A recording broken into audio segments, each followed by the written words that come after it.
పశ్చిమ గోదావరి జిల్లా వెంకటరామన్నగూడెంలోని కృషి విజ్ఞాన కేంద్రంలో తేనెటీగల పెంపకానికి భారీ ప్రోత్సాహం లభించింది. జాతీయ తేనెటీగల పెంపకం తేనె మిషన్ ఆధ్వర్యంలో honey bee quality nucleus stock సెంటర్ను ప్రారంభించి రైతులకు 75% రాయితీపై తేనెటీగల పెట్టెలు, పరికరాలను రాష్ట్ర ప్రభుత్వ విప్ తాడేపల్లిగూడెం ఎమ్మెల్యే పొలిశెట్టి శ్రీనివాస్ ముఖ్య అతిథిగా పాల్గొని పంపిణీ చేశారు. డాక్టర్ వైఎస్ఆర్ ఉద్యాన విశ్వవిద్యాలయం వైస్ ఛాన్సలర్ డాక్టర్ ధనుంజయరావు సహా పలువురు అధికారులు హాజరయ్యారు. ఎన్బీహెచ్ఎం పథకం కింద కేవీకేకు 92 లక్షలకు పైగా నిధులు మంజూరయ్యాయని అధికారులు తెలిపారు. ఇప్పటికే 75 మంది రైతులు, మహిళలు, గ్రామీణ యువతకు ప్రత్యేక శిక్షణ ఇచ్చినట్లు వెల్లడించారు. తేనెటీగల పెంపకం ద్వారా రైతులకు అదనపు ఆదాయం వస్తుందని, పంటల దిగుబడులు కూడా పెరుగుతాయని అధికారులు తెలిపారు. సాధారణంగా 25,000 ఖర్చయ్యే యూనిట్ను కేవలం 6,250కి అందిస్తున్నట్లు చెప్పారు. ప్రతి 30 నుంచి 45 రోజులకు 10,000 వరకు ఆదాయం వచ్చే అవకాశం ఉందని, సంవత్సరానికి 50,000 నుంచి 75,000 వరకు అదనపు సంపాదన పొందొచ్చని వివరించారు. రైతులు, డ్వాక్రా మహిళలు ఈ అవకాశాన్ని సద్వినియోగం చేసుకోవాలని పిలుపునిచ్చారు.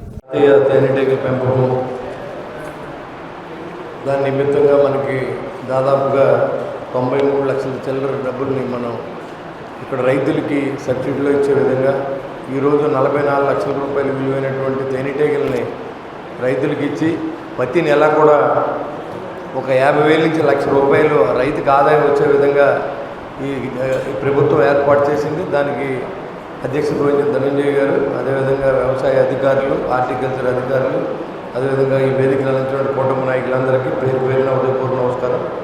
ఇక్కడ విచ్చేసిన రైతులందరూ కూడా మరి హార్టికల్చర్ కాలేజ్ తాడేపల్లి కాన్స్టిట్యున్సీలో ఉండడం చాలా అదృష్టంగా భావిస్తాము. ఎందుకంటే ఉండడంతో పాటుగా మనం కొన్ని ఫెసిలిటీస్ కూడా రైతులకు ఇవ్వాల్సిన అవసరం ఉందని నేను అభిప్రాయపడతాను.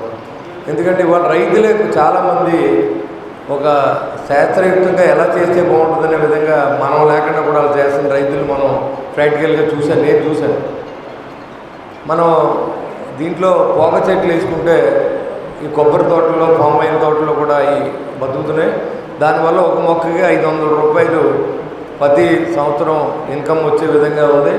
కాబట్టి అలాంటివి కూడా మనం అసలు ఇక్కడ ముందు మన హార్టికల్చర్లో ఎంతవరకు దీన్ని మనకు సాగు చేయగలం, ఇది సాధ్యమా కాదా అనేది కూడా ఆలోచన చేయవలసిందిగా నేను మన డీన్ గారికి తెలియజేస్తూ ఉన్నాను. ఎందుకంటే మన రైతులకు ఏదో సాయం చేసే ఉద్దేశంతోనే కోట్లాది రూపాయలు దాదాపుగా ఒక సంవత్సరం నడవాలంటే ఈ హార్టికల్చర్ కలిసి మన ప్రభుత్వం పే చేస్తూ ఉన్నాం. దాని విలువను మన రైతులు చూపించే విధంగా ఇవాళ మీరు చాలా మంచి, ఎందుకంటే ఎక్కడి నుంచో జంగారెడ్డి ఏరియాలో రైతులందరూ ఇక్కడికి వచ్చి మరి ఈ తేనెటీగలను పట్టుకెళ్ళి దాని ద్వారా నెలకు 50,000, సంవత్సరానికి ఒక 50,000, 1,00,000 రూపాయలు సంపాదించడంగా ప్రభుత్వం ఇవాళ ఏర్పాటు చేసింది. ఖచ్చితంగా ఇది మంచి పరిణామం.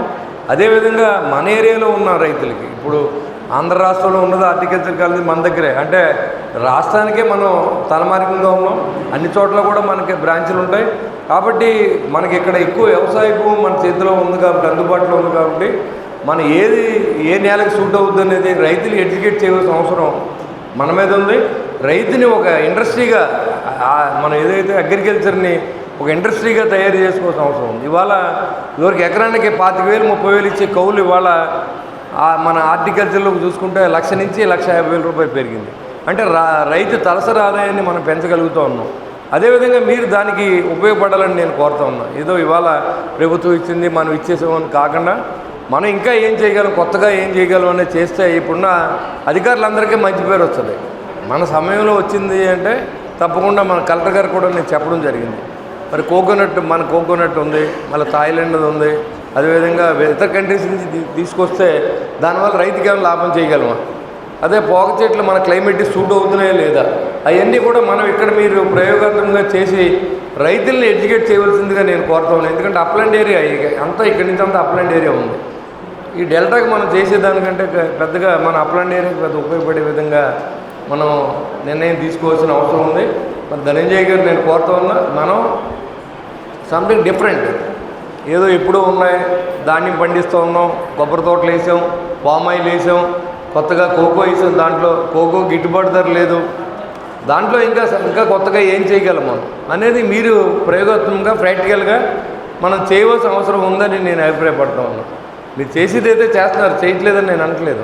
కొత్తగా మనం ఏం చేయగలం, రైతుకి ఇంకా డబ్బు ఎక్కువ ఆదాయం ఎలా వస్తుంది అనేది హార్టికల్చర్లో మనం ఆలోచన చేసి అధికారులందరూ కూడా ఒక ప్రయోగాత్మకంగా చేయవలసిందిగా నేను కోరుతా ఉన్నా. ఈ పోక చెక్కలు అనేది నేను విజయనగరం జిల్లాలో చూశాను. మరి అక్కడే పండినప్పుడు ఇక్కడ పండవని అయితే నేను అనుకోవట్లేదు. ఖచ్చితంగా ఇక్కడ కూడా మన క్రాప్కి వస్తుంది.